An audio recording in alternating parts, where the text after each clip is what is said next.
Hello மக்களே, அம்மா வீடு டே 2 வந்துட்டா பாருங்கள். காலங்காத்தால் யார் வராங்களோ இல்லையோ வந்துடுவான் பாபு. இந்த பாப் த கேட் இருக்கும்ல, அதை இன்ஸ்பயர் பண்ணி நான் வச்சா எங்கள் அம்மா அவனை பாபுன்னு மாற்றிட்டாங்க. அப்புறம் இவனுக்கு ஒரு பிஸ்கெட்டை போட்டு நான் வாக்கிங் கிளம்பிட்டேன்.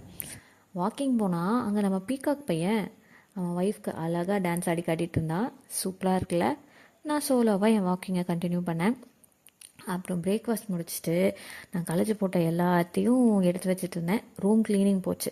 அப்புறம் இதெல்லாம் தான் நான் யூஸ் பண்ணுற ப்ராடக்ட்ஸு.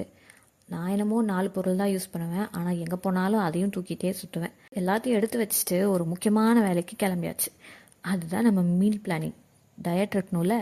வல்லவனுக்கு புல்லும் ஆயுதங்கிற மாதிரி ஸ்கேல் இல்லாமல் சீப்பை வச்சு கோடு போட்டுருந்தேன். சீப்பும் பெண்ணும் மேட்சாக இருக்குல்ல. டயட்டுன்னு அது இதுவும் வாங்காமல் ஃபஸ்ட்டு வீட்டில் இருக்கிற எல்லா பொருளையும் எழுதி வச்சுக்கிட்டேன். மற்றபடி தேவையானதெல்லாம் கொஞ்சம் கொஞ்சமாக அப்புறமா வாங்கிக்கலாம். ஃபர்ஸ்ட் வீக் டயட்டுங்கிறதுனால எனக்கு பிடிச்ச மாதிரியும் ஹெல்த்தியாகவும் அப்புறம் நம்ம டயட்டுக்குள்ளேயும் வர மாதிரி யோசித்து அந்த மாதிரி டிஷ்ஷெல்லாம் எழுதி வச்சுக்கிட்டேன். அப்போ தான் ஸ்டார்டிங்கில் ஈஸியாக இருக்கும். எல்லாம் பண்ணிவிட்டு மண்டையில் இருக்கிற கொண்டை மேலே மாதிரி தூங்குறப்ப தான் ஞாபகம் வந்துச்சு, எனக்கு கோயில் ஃபங்க்ஷன் இருக்குது, போடுறதுக்கு ட்ரெஸ்ஸை ஆல்டர் பண்ணணும். அப்புறம் நடுராத்தில் உட்காந்து அதை பண்ணிகிட்டு இருந்தேன். சரி, நான் பண்ணிட்டு வரேன். நாளைக்கு கோயில் ஃபங்க்ஷனில் பார்க்கலாம். டாட்டா பாய்.